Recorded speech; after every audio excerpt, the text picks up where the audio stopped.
काम से रोकने की दरख्वास्त का अबूरी तहरीरी हुक्मनामा जारी कर दिया गया है। जस्टिस राहील कामरान ने साबिक secretary supreme court bar Aftab Bajwa की दरख्वास्त पर तहरीरी हुक्म जारी किया। सरकारी वकील ने बताया कि इलेक्शन कमीशन को नोटिस जारी नहीं हुआ। अदालत ने इलेक्शन कमीशन को नोटिस जारी कर दिए हैं। इलेक्शन कमीशन आइंदा समात पर तफसीली रिपोर्ट दाखिल कराए। तहरीरी हुक्म में कहा दरख्वास्त पर मजीद समात 7 सितंबर को होगी। दरख्वास्त गुजार ने निगरान हुकूमत को काम से रोकने की इस्तदा की थी।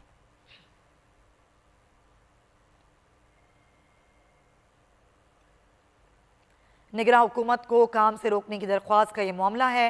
लाहौर हाई कोर्ट ने अबूरी तहरीरी हुक्मनामा जारी किया। जस्टिस राहील कामरान ने साबिक secretary supreme court bar Aftab Bajwa की दरख्वास्त पर तहरीरी हुक्म जारी किया। सरकारी वकील ने बताया कि इलेक्शन कमीशन को नोटिस जारी नहीं हुआ। अब्दुल रहमान तफसीलात लेते हैं। जी अब्दुल रहमान। निगरान हुकूमत को काम से रोकने की दरख्वास्त का लाहौर हाईकोर्ट के जस्टिस राहील कामरान शेख ने अबूरी तहरीरी हुक्म जारी कर दिया है, जबकि अदालत ने अपने तहरीरी हुक्म में कहा है कि सरकारी वकील ने अदालत को आगाह किया है कि इलेक्शन कमीशन को निगरान हुकूमत के काम से रोकने की दरख्वास्त पर तलबी के लिए नोटिस जारी नहीं हुआ है, जिस पर अदालत ने इलेक्शन कमीशन को नोटिस जारी कर दिया है। अदालत ने इलेक्शन कमीशन को आइंदा समात पर तफसीली रिपोर्ट जमा कराने की हिदायत करते हुए केस की मजीद समात 7 सितंबर तक के लिए मुलतवी कर दी है।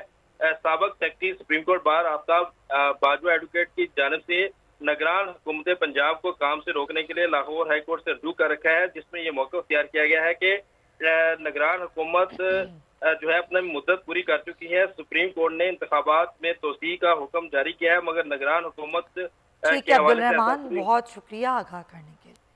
पीपल्स पार्टी की नायब